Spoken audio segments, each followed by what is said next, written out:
Hi, my name is Anne Julian. This is my HE202 project.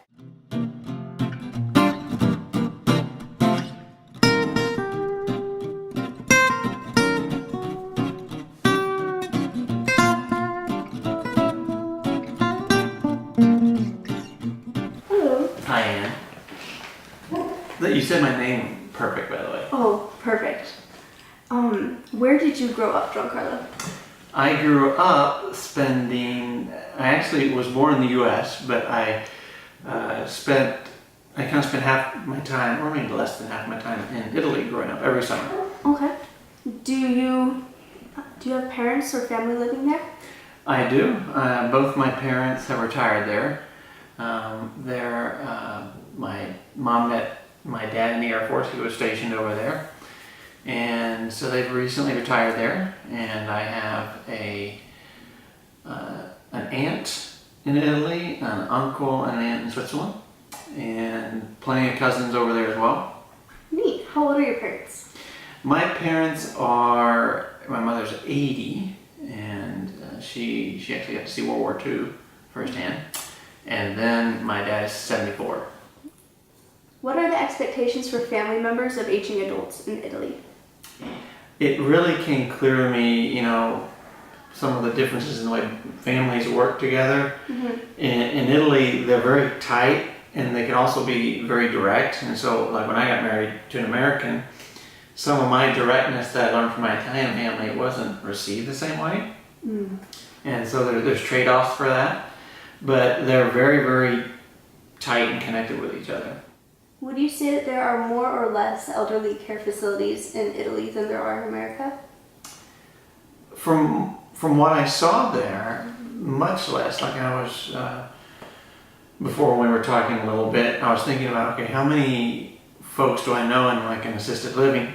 And I only could come up with one family person I knew, who's actually a remote family member. She didn't have any family around. She was like the last daughter of a family that had been single. And I remember visiting her in like an assisted living. But my aunt who passed away, who got real sick, was older. My mother's the youngest of her family, so all her sisters and brothers are considerably older.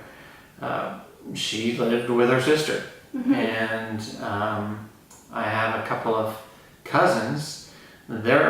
Each cousin lived on a different floor of the same house. Mm-hmm. And mom, my great aunt, their mom, so these are like second cousins, lived in like the top floor. Mm-hmm. And lived there until she passed away.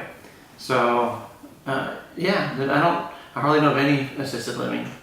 How does the Italian and American culture differ, in your opinion, in the ways that they treat the elderly? And I am a proud American, so I don't want to be derogatory, but I do think that the commitment to family in Italy is just deeper and stronger. Mm-hmm. And in Italy, things are just so much more condensed, mm-hmm. So maybe it's easier to have that tight family relationships. Because you can, in a couple hour flight, you can be in London. And so my mom, when she was growing up, she spent time in London, spent time in France since she was back home.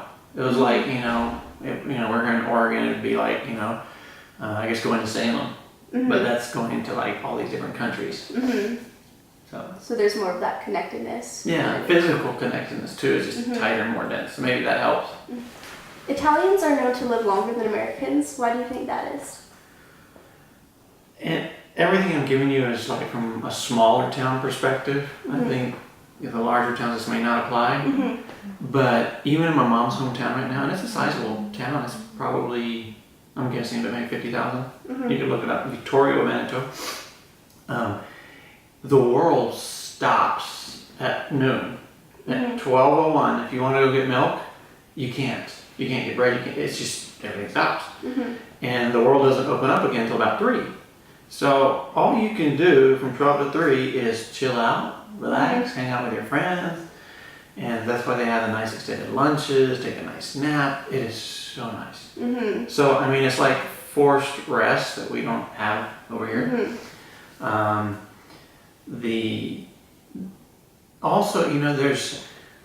There are supermarkets, mm-hmm. but still most of the people shop for their fruits and veggies like in the open market, which is all local farmers, Mhm. more natural type living.